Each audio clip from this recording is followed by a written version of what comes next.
बहुत से बंदे होंगे जो यहाँ पर अभी गाली देना चाहते होंगे, लेकिन देखो यार, रुक जाओ, थोड़ी देर रुको। क्या बात है कि अब ये जो चैनल है ना, इसके ऊपर कुछ ऐसा हो नहीं रहा है और ना ही कुछ दे पा रहा है। तो इसी वजह से मुझे अपना कुछ और भी देखना पड़ रहा है, जिसकी वजह से मैं इस चैनल के ऊपर ज़्यादा टाइम नहीं दे पा रहा हूँ। और बीच के अंदर कुछ ज़्यादा ही काम आ गया था, जिसकी वजह से मैं यहाँ पर वीडियोज़ अपलोड नहीं कर पा रहा था। ठीक है, बिल्कुल भी नहीं कर पा रहा था। और इस चैनल के लिए दूसरी एक स्टोरी भी ढूंढ रहा हूँ, जिसको मैं यहाँ पर दूसरी वॉइस के अंदर भी अपलोड करना चाह रहा था। ठीक है, उसके भी ज़्यादा एपिसोड नहीं आएंगे, उसके भी थोड़े बहुत एपिसोड्स आते रहेंगे।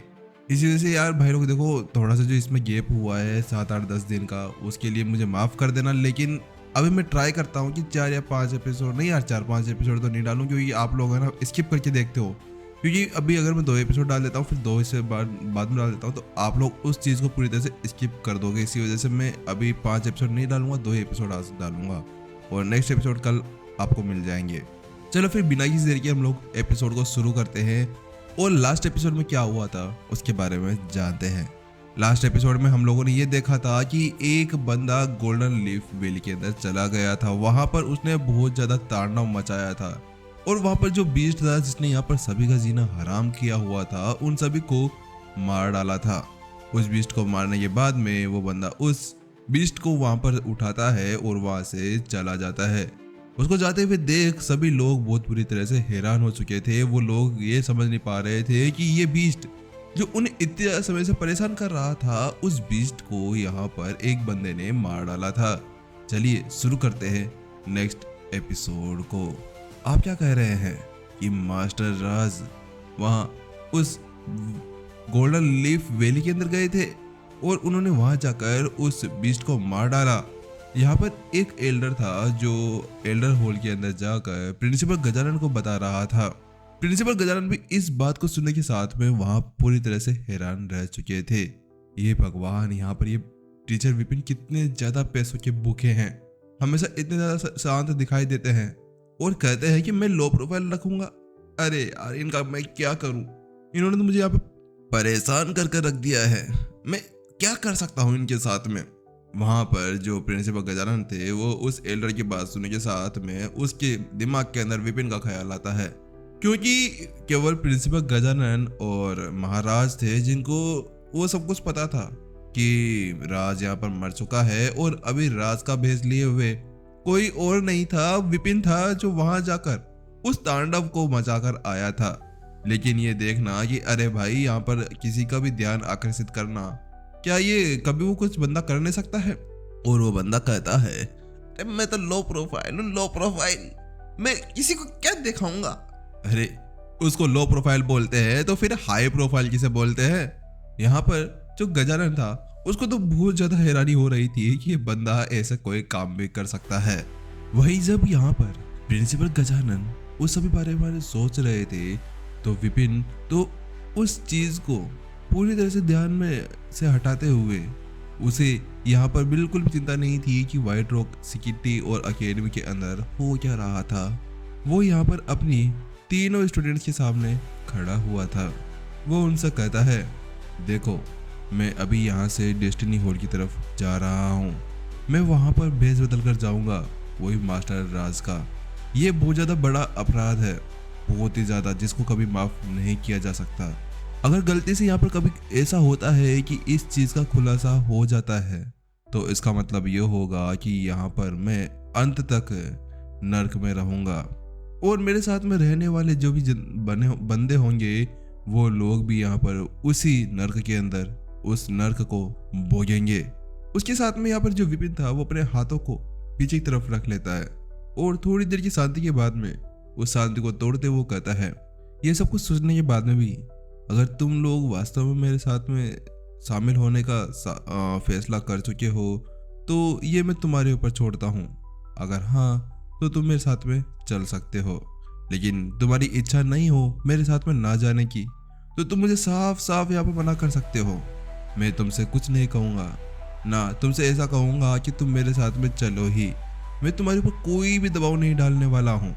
विपिन शांत लहजे के अंदर वहाँ खड़े होते हुए अपने स्टूडेंट्स को कहता है, क्योंकि जब तुम इस लाइन को पकड़ लोगे तो तुम्हारा जीवन तुम्हारा नहीं रहेगा, उसके ऊपर कभी भी खतरा आ सकता है।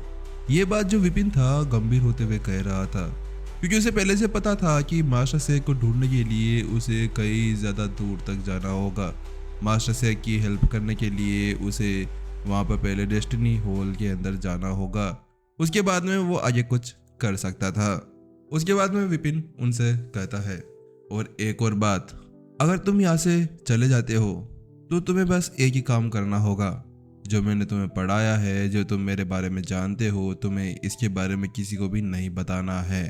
विपिन का यहाँ पर साफ साफ मतलब था कि अगर ये यहाँ पर अपनी सारी चीज़ों को इनको बता देता है तो इस जगह पर इनके पास में था सोचना कि वो लोग उसे धोखा देंगे या उसके साथ में अंत तक खड़े रहेंगे। क्योंकि अगर इस जगह पर उसके स्टूडेंट्स उसके साथ में चले जाते हैं तो यहाँ पर विश्वासघात करने का कोई भी मुद्दा नहीं रहने वाला था। और अगर वो यहाँ पर रुकना चाहते हैं, वो यहाँ से नहीं जाना चाहते, तो उसके बाद में विपिन के पास में ऐसे बहुत से तरीके थे जिसके साथ में वो उनके साथ निपट सकता था। लेकिन विपिन यहाँ पर ये सारी बातें बड़ी आराम से कर रहा था, जैसे कि उसके लिए तो ये सारी बातें केवल आइसक्रीम खाने जैसी हो। लेकिन उसको ये नहीं पता था कि जब वो ये बात कर रहा था तो इस जगह पर उसके स्टूडेंट्स की क्या हालत हो गई थी। बेचारों की तो यहाँ पर रूह तक कांप गई थी। वो लोग ये सोच रहे थे कि अभी वो अपने सामने अपने टीचर को नहीं देख रहे थे, वो अपने सामने एक भूत को देख रहे थे। क्योंकि इस जगह पर अगर कुछ भी होता है तो साफ साफ सा चीज था कि वो लोग यहाँ पर मारे भी जाएंगे और उन्हें इतनी बुरी तरह से मारा जाएगा कि उनकी आत्मा तक यहाँ पर कांप जाएगी। क्या पता उनकी टोटे टोटे कर कर कौवों को खिला दिया जाए। कि आखिरकार उनके टीचर अभी डेस्टिनी हॉल के अंदर जाने वाले थे। ये बात ही उनके शरीर के अंदर रूह कपा देने वाली थी। इस सदमे के बाद में वो लोग अब एक गहन चिंतन के अंदर चले गए थे। वो अपने दिमाग दिल को समझा रहे थे कि ये वो रास्ता है जहाँ पर उनकी तकदीर बदल भी सकती है और ख़राब भी हो सकती है। वो नहीं भी जाते हैं तब भी उनका जो रास्ता है वो नर्क से भरा हुआ होगा, क्योंकि भाग्य कभी किसी का साथ नहीं देता है। कभी भी कुछ भी किसी के साथ में भी हो सकता है। जैसे कि मास्टर राज को ही ले लो, वो डेस्टिनी गुरु होने के बाद में भी वो अपने भाग्य को इस तरह से चेंज नहीं कर पाए थे। उनको यहाँ पर मरना ही हुआ। लेकिन जब यहाँ पर वो लोग सोच रहे थे कि एक आवाज़ आती है, जब तक टीचर मुझे खुद यहाँ से त्यागते या मुझे छोड़ते नहीं हैं, जब तक मैं जीवन भर उनका अनुसरण करने के लिए तैयार हूँ। मैं इस चीज़ को लेकर दृढ़ हूँ। सबसे पहले बोलने वाला कोई और नहीं, वो ना तो नंदनी ना चेतन, उन दोनों में से वो कोई नहीं था। वो मनीषा थी, जिसकी आंखें सुर्ख लाल थी। वो यहाँ पर अपने क्लीन टोन के अंदर कहती है, जो लड़की यहाँ पर विपिन का छात्र बनने के लिए बिल्कुल अनिच्छुक थी, अब वही सबसे पहले यहाँ पर विपिन के साथ में जाने के लिए तैयार थी। अपने पिता की मृत्यु के दुख से अब तक उसकी जो आंखें थी वो लाल थी, क्योंकि वो सारे सदमे सह रही थी। हालांकि सभी को पता है कि अपने को खोने का दर्द क्या होता है।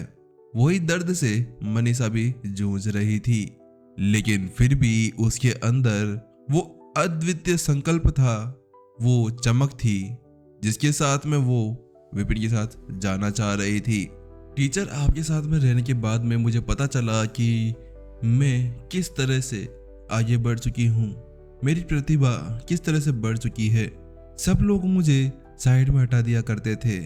हर लोग यहाँ पर अगर मैं किसी और एलडर के पास में जाते तो वहाँ पर भी वो लोग पक्षपात करते, लेकिन आपने मेरे उस भाग्य को ही चेंज कर दिया है, जो भाग्य मुझे नर्क की तरफ लेके जा रहा था।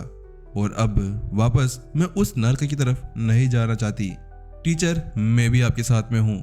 मनीषा जब ये बात कह रही थी कि उस जगह पर चेतन भी आगे बढ़ता है, उसकी आगे साफ साफ दृढ़ दिख रही थी। टीचर, मैं ऐसे नर्क से बाहर निकला हूँ जहाँ से शायद मैं कभी निकल नहीं सकता था, क्योंकि मेरे पास में ना तो कोई साधन था, ना कुछ था, ना कोई टीचर मुझे लेने वाला था। लेकिन आप ही थे जिन्होंने मुझे अपना स्टूडेंट चुना था। मैं हमेशा आपके साथ में रहने वाला हूँ, जैसे कि यहाँ पर सीनियर मनीषा आपके साथ में रह रही है। मैं हमेशा आपका साथ दूंगा, चाहे से कुछ भी हो जाए, कोई सा भी खतरा क्यों ना आ जाए। बहुत अच्छा। विपिन जब उन दोनों को देखता है ना तो उसकी आंखें चमक जाती है। वो साफ साफ महसूस कर पा रहे थे कि अभी उसके ये स्टूडेंट्स कितने ज़्यादा बड़े हो गए हैं। कुछ ही समय की बात थी जब ये लोग यहाँ मेरे ऊपर भरोसा तक नहीं करते थे, और जो मनीषा घमंडी थी वो कितनी ज़्यादा सुधर चुकी थी। वो अब उसको रियल में अपना टीचर मानती थी। उसके बाद में विपिन नंदनी की तरफ देखता है और कहता है, नंदनी तुम्हारे बारे में क्या?